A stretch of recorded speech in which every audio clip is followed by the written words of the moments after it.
P. Tear. Griffin. Yeah, Peter Griffin. Number 10. Can't touch me. Hey, that's against the law. You're coming with me. Can't touch me. Can't touch me. When Peter establishes his own micronation called Pretoria, after learning his house is not technically part of the United States, he also gets diplomatic immunity, a power he naturally chooses to abuse. Just like the bad guy from Lethal Weapon 2. I've got diplomatic immunity, so Hammer, you can't sue. During a night on the town, Peter launches into an impromptu musical number based on MC Hammer's You Can't Touch This, during which he flaunts all the things he's able to do without consequences. Presidential Peter. Interns think I'm hot. Don't care if you're handicapped, I'll still park in your spot. The song is an excellent microcosm of Family Guy itself, showcasing its irreverence, random humor, and pop culture references in a short and catchy span, while also showing off Peter's impressive dance moves. You can't touch me. What in God's name is he doing? You can't touch me. I believe that's the worm. Stop. Peter time. Number 9. Why are we not funding this? I'd like to offer you a lifetime supply of McBurger Town burgers. Free burgers? After winning a lifetime supply of free food at McBurger Town for saving its manager from a fire, Peter proceeds to have a stroke after eating 30 burgers in a row. With half of his body paralyzed, Peter suffers through his day-to-day life for a while before seeking help at a stem cell research center. The scene then jumps to 5 minutes later when he exits the building completely cured. Peter then incredulously asks why stem cells are not being funded. Along with being an example of the show's social commentary, this moment has become a meme, demonstrating Peter's ability to help us give voice to our own opinions. How long was I in there? About 5 minutes.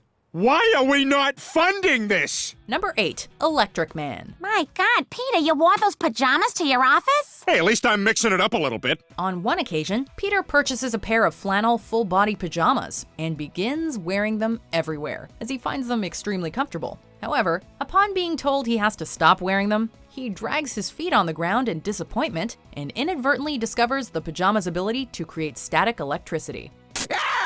What the hell was that?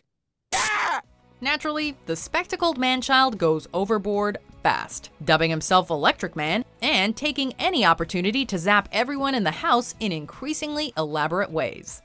Dad! I am not your dad. I am Electric Man. Peter's childish joy and enthusiasm for shocking his family are infectious, and had us giggling right along with him. Ow! Damn it, Peter, stop it! Number 7. Peter forces Meg to smell his gas. Why are we just sitting here? Just give me a minute, Meg. Peter is a terrible father, particularly to his daughter Meg. One of the more heinously amusing things he does to her on a regular basis is forcing her to smell his farts. The arguably funniest of these flatulent father-daughter escapades happens when Peter tries teaching Meg how to attract a boyfriend. Oh my God, Dad, you farted! That is so nasty! Part of his training involves keeping her in a locked car with him while his odor fills it. This, Peter insists, will help Meg get used to loving a future boyfriend's own gas. The sexiest thing a woman can do for a man is learn to love his gas. Love the gas, Meg. Love it! The seriousness with which Peter treats something so ridiculous is hilarious, while Meg's discomfort is also very entertaining. No, Meg, no. This is why we're here. This is why we're here. Number 6. Roof shopping cart guys. Peter, what are you boys doing up there? Get off the roof! Peter seems to spend most of his time doing stupid, irresponsible things, but sometimes he takes his inspiration from sources outside his own bizarre mind. In one instance, he and his friends decide to imitate the prank/stunt show Jackass, and take a shopping cart onto the roof of Peter's house to ride down. Okay, go! Peter is the unfortunate passenger and injures himself in a cartoonishly impossible and painful way that sees his spine sticking out of his neck and his head practically upside down. This is a moment that both pokes fun at and celebrates surreal cartoon injuries, and exemplifies Peter's love of foolhardy activities. I'm scared. Oh, God! Number 5. Pea Tear Griffin. Trade you this for your cupcake. Upset at not being able to go on vacation, Peter checks into a rehab clinic after Brian attends one to overcome addictions he acquires as a police dog. When one of the staff members becomes suspicious of Peter's behavior and asks him his name, the big-chinned doofus tries improvising a name from the things he sees in the room around him. As it goes, the things that catch his eye happen to be a pea, a tear, and an actual griffin flying inside the clinic. Showcasing Peter's stupidity, bad luck, and some of the show's most absurd humor. This is a great Peter moment. Pea, Tear, Griffin. Yeah, Peter Griffin.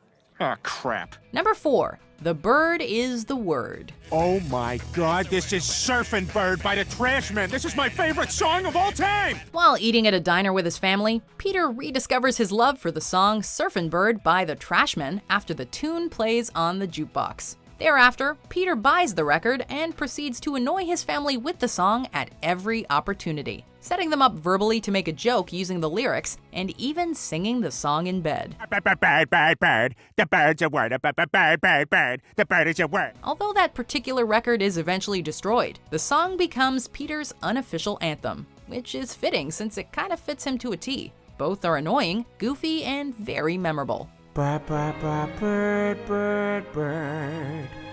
bird's the word. Number 3. Peter's Bad Falls. What is it? I got a splinter! After Stewie gets a splinter, Lois replaces the stairs in the Griffin house. However, Peter finds their slicker surface difficult to deal with, to the point where he falls and hurts himself every time he tries to walk down from the second floor.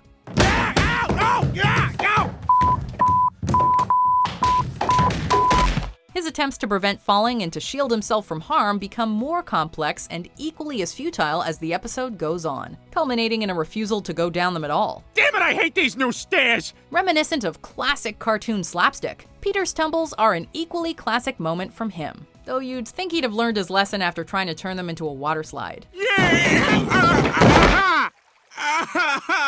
Number 2. Ernie the Giant Chicken Fights. I'm sorry, this is expired. You son of a...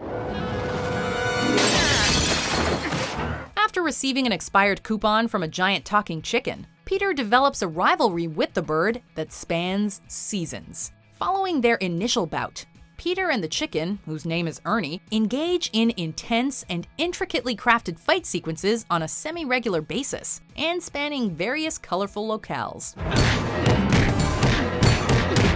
These fights interrupt whatever's going on in the episode at the time, and last for several minutes before culminating in Peter's victory. Though Ernie always lives to fight another day, while Peter's conflict with Homer Simpson was also quite well done. His fights with his avian rival will always be our favorite for their excitement and superb visual comedy. Before we unveil our number 1 pick, here are some honorable mentions. Oh, it's my book club, Peter. Come join us. Oh, okay. Number 1. Hurting his knee. Peter does have a penchant for injuries, but perhaps his most notorious one is when he injures his knee. In this episode, Peter runs home, ecstatic to have won a prize. However, outside the house, he trips and hurts his knee, cradling it while inhaling sharply and exhaling slowly.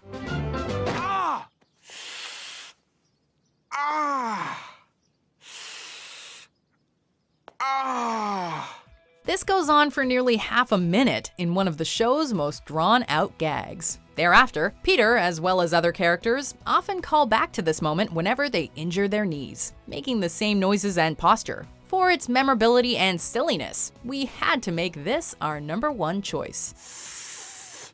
Bugger! Did you enjoy this video? Check out these other clips from WatchMojo, and be sure to subscribe and ring the bell to be notified about our latest videos.